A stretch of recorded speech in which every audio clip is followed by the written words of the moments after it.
네, 정은호입니다. 혹시 후보자님 아까 방금 답변 과정에서 네. 후보자께서 충분히 설명할 기회가 갖지 못한 거 그런 것 같아요. 네. 혹시 보충 답변하실 거 있으면 지금 간략하게 해주시죠. 예.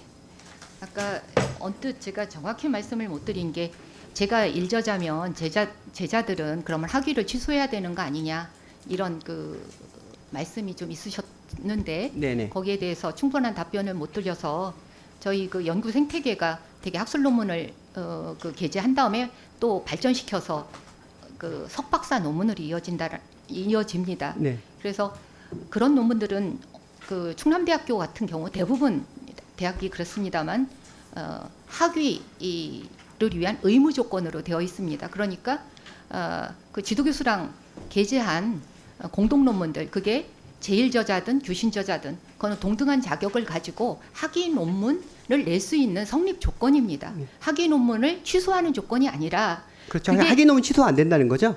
할 근거가 없는 거죠. 그것 때문에 네. 학위를 받은 건데요. 네네. 예, 알겠습니다. 그런 말씀을 드리겠습니다. 예, 그리고 한 가지 더 확인해야겠는데요. 네, 혹시 아까 그 의사진행 발언 때 네, 좀 이야기한 건데 저희 노동부에 네. 오늘 언론에 나왔던데 직장 내 괴롭힘으로 진정된 사항들이 있더라고요. 그 관련돼서 혹시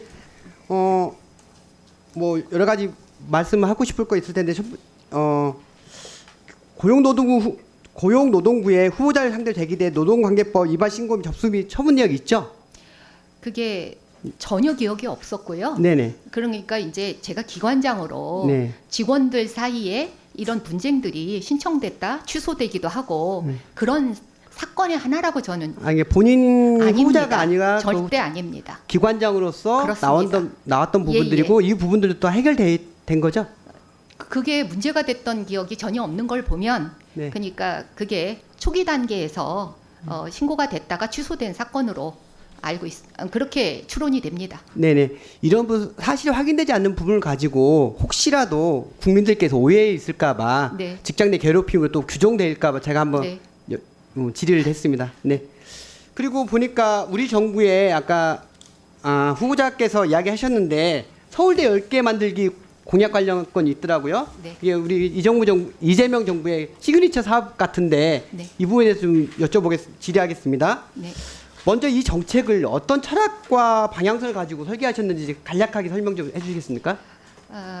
그 지역에 있는 대학들이 이 연구 여건과 교육 여건이 좋지 않습니다. 결국은 교육 격차가 있는 거죠.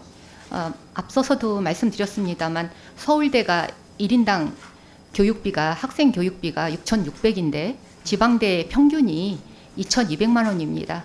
그래서 서울대만큼은 아니더라도 어느 수준까지는 좀 그 재정 지원을 받아서 교육과 연구에 투자를 해야 우수한 연구 환경이 되는 거 아닌가. 네. 그래야 지방 성장을, 지방 혁신을 이끌 만한 동력을 지방 대학들이 갖는 거 아닌가. 그런 관점에서 네네. 그러면 1인당 교육비를 서울대 수준으로 확대한다는 부분만 좀 그건 가지고 국민들이 알고 있는 부분이 있는 그건 거잖아요. 아니고요. 그런 부분에서 그럼 재원을 어떻게 마련할 지금 것이냐. 사실은 우리나라 고등교육비가 네. OECD 평균의 66%에 불과합니다.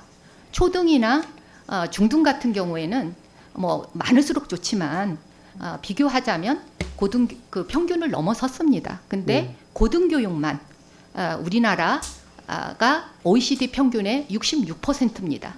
어떤 국가 성장을 견인해야 될 고등교육 분야가 이와 같이 그 재정난에 있고 경쟁력 자체가 성립이 안 됩니다. 여기 존경하는 위원님들께 후보자님 그러면 거점 국립대 중심 투자를 하다 보면 지역 내 다른 대학들이 소외되지 않을까 하는 그런 우려도 있던데 어떻게 그렇지 해소하죠? 않습니다. 서울대 10개 만들기 기본적인 개념이 지역 동반 성장 모델입니다.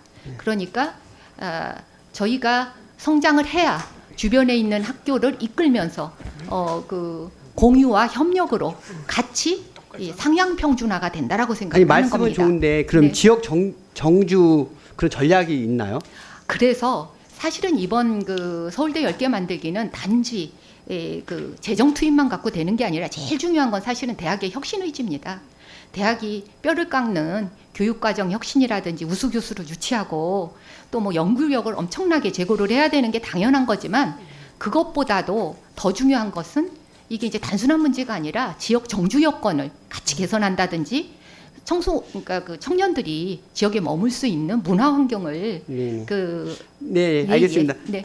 이야기 들어보니까 교육계와 지역사회들 다양한 이해관계자들이 많잖아요. 맞습니다. 이분들하고 어떻게 사회적 합의를 해나가는 것이 가장 중요한 것 같아요. 네, 그렇습니다. 지금 지난 정권에 가장 아쉬웠던 부분들이 방향은 올 수도 있지만 네. 그 과정 아까 말씀 주셨듯이 과정에서 네. 불통일한 부분이 많이 좀 형성돼서 지금 이렇게 힘든 상황까지 온 거잖아요. 네. AITT라든가 AITT 의대 증원 사례를 보면 얼마나 소통이 중요한 것인가 알 것 같은데 앞으로 이 10개 만들기 서울대 10개 만들기 정책 수행할 때 이런 점을 꼭 참고하셔가지고 네.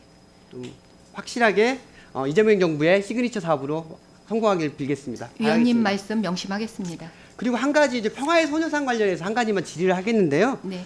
보니까 언론에 나왔던 부분들이 평화의 소녀상 설치할 때 뭐 불통이라든가 네. 또 갈등이라든가 네. 혹시 후보자의 그 역사적인 생각이 또 다르지 않은가 하는 그런 오해들이 있더라고요. 네. 그 부분에 대해서 간략하게 설명 부탁드리겠습니다. 소녀상에 대한 그런 인식은 사실이 아닙니다. 그 총장 임기 끝날 때까지 소녀상을 철거한 적도 없고 지금 현재 존치되고 있습니다. 한 번도 철거라는 말을 제 입에서 한 적이 없습니다. 그러나 대학은 그 협의체라는 게 있습니다. 그리고 수기 과정을 거쳐서 이렇게 이루어지는 게 의사결정입니다. 그걸 기다린 거고 또 근데 그런 이제 과정을 무시한 채 설치가 됐기 때문에 우리 대학에는 공무원분들이 계시지 않습니까? 그걸 책임 맡은 그러니까 국유재산을 책임 맡은 공무원분들이 계십니다. 그분들이 왜 허락 안 받고 났냐? 그러니까 그 행정 절차를 해야지 본인들이 나중에 감사의 지적을 안 받죠. 그래서 그 절차를 한 것뿐입니다. 네.